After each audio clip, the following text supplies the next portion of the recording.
BRICS continues to expand at an incredible pace. Every few weeks, there seems to be a new country joining this influential organization.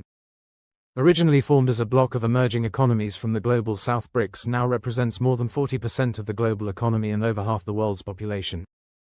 Just recently, on January 17th, Nigeria officially became a partner country in BRICS, bringing it one step closer to full membership.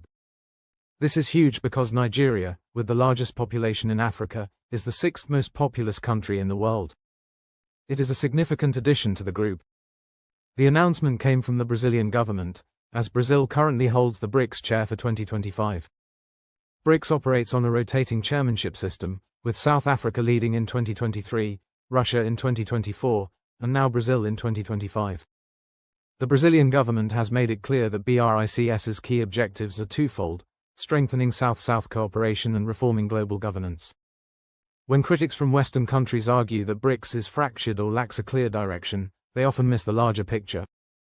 Brazil has consistently outlined BRICS's mission to promote deeper political and economic integration among the countries of the global south, those once colonized by Western powers, and to challenge the dominance of Western-led global institutions, especially in the context of the United Nations and the financial system. One major point of contention is the current structure of the UN Security Council, which is heavily influenced by the West. BRICS aims to bring reform to this and other international organizations that continue to serve the interests of former colonial powers. BRICS is not just about cooperation among its member nations, it is also about reshaping the global order to reflect the interests of the global south. In 2024, while Russia held the BRICS chair, a comprehensive report was released outlining the organization's ambitions to overhaul the international monetary system. Essentially, BRICS is working to challenge the dominance of the US dollar in global trade and is proposing a multi-currency system as an alternative.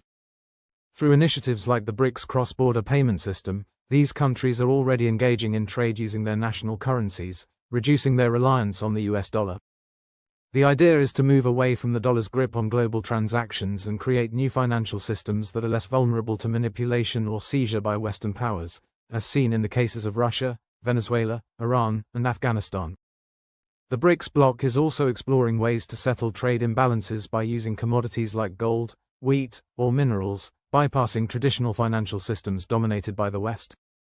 Many nations from the global south are eager to join BRICS as they see it as a means to build a new financial order that is not controlled by colonial legacies. With Nigeria's recent admission, BRICS now consists of 19 countries, 10 full members and 9 partner nations. This marks a milestone in BRICS's evolution. The updated map of BRICS members shows the latest additions. Just 2 weeks before Nigeria's inclusion, Indonesia also became part of BRICS. Indonesia, with the world's 4th largest population and 7th largest economy, holds significant geopolitical weight. The inclusion of Indonesia is a powerful statement, especially considering Indonesia's historical role in the non-aligned movement and its hosting of the 1955 Bandung Conference. This event brought together Asian and African countries striving for independence from Western colonialism. In a sense, BRICS is modernizing the vision of the Bandung Conference and the non-aligned movement. Just as these groups sought an alternative path in the 20th century, BRICS is attempting to establish a 21st century alternative to the Western-dominated world order, particularly in financial matters. Now, the full BRICS members include Brazil, Russia, India, China, and South Africa, the original founding members. Over time, the group has expanded to include Egypt, Ethiopia, Indonesia, Iran, and the UAE in 2024. As of 2025, there are now 9 partner countries: Belarus, Bolivia, Cuba, Kazakhstan, Malaysia, Nigeria, Thailand, Uganda, and Uzbekistan. If you take a look at the top 20 most populous countries on Earth today, you'll notice something significant. Half of them are now part of the BRICS bloc.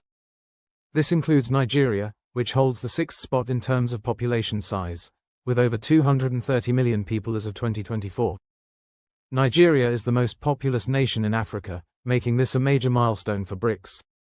When you add up the populations of all 19 BRICS members and their partners, you're looking at more than 4.3 billion people, 54.6% of the global population. This data comes from the International Monetary Fund, which is a reliable source for these insights due to its regular updates and accessible figures. While other sources might vary slightly, the IMF's data is considered one of the most reliable. In 2024, the world population is estimated at 7.92 billion, and BRICS nations now account for more than half of that total. As BRICS continues to expand, this share will only grow. Nigeria's inclusion is especially crucial not just for its population but because Nigeria has one of the world's fastest growing populations. India, another BRICS member, is currently the most populous country globally and also has the fastest growing population. From 2024 to 2037, India is expected to add 147 million people, but Nigeria is right behind, projected to see 65 million births in the next decade and a half. If we look at the fastest growing countries by sheer numbers, not percentage, half of the top 10 are BRICS members: India, Nigeria, Ethiopia, Indonesia, and Egypt. The rise of BRICS cannot be overlooked. It now represents the majority of the global population, and Nigeria, in particular, is symbolic of the broader shift happening in the world. Lagos, Nigeria's largest city, is expected to become the world's largest megacity by the end of the century. Speaking of demographic trends, by 2100, Africa will make up 38% of the global population, up from just 18% today. Meanwhile, Asia's share will decline from 60% to around 45%. This means that by the end of this century, over 80% of the global population will live in Asia or Africa. BRICS, which already represents the global majority, will only grow stronger in this regard. It's a shame that despite these changes, many Western political leaders, media figures, and academics still seem to view the world through a Western-centric lens. The reality is that the West represents only about 13 to 14% of the global population, and this gap is growing. It's not just the population that matters, it's also the economy.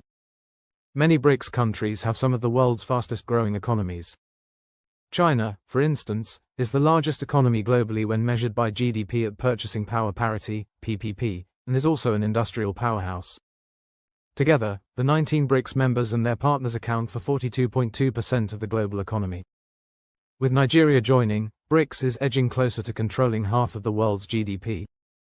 Nigeria itself is a major economic player. It has the second largest economy in Africa, following Egypt.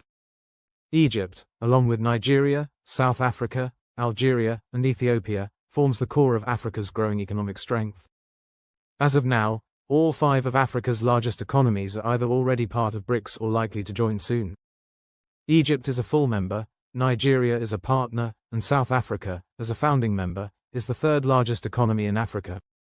Algeria, invited to become a BRICS partner in 2024, is the 4th largest, and Ethiopia, now a full member, rounds out the top 5. Despite the challenges that many African nations face, including poverty and underdevelopment, partly due to the legacy of Western colonialism, their sheer population size and growing economies make them significant global players. For example, Egypt's economy is now larger than Australia's, and Nigeria's economy surpasses that of the Netherlands. Nigeria is also Africa's largest oil producer and ranks 15th globally. BRICS countries already represent more than 1/3 of global oil production, and this share continues to rise. The overlap between BRICS and OPEC, Organization of Petroleum Exporting Countries, is growing, meaning these countries now hold significant leverage in the global oil market. BRICS nations share political and economic goals, such as enhancing South-South cooperation and reforming global governance, especially the international financial system. As Brazil has pointed out, one of BRICS's central objectives is to reduce the West's dominance in global financial matters, including challenging the US dollar's central role in the global economy. In conclusion, BRICS is no longer a small, niche group of nations, it's a global force with growing influence in both demographics and economic power. If you're interested in these massive changes unfolding in the world, make sure to follow along. Don't forget to like and subscribe. This is Ancient Craft, and I'll see you next time.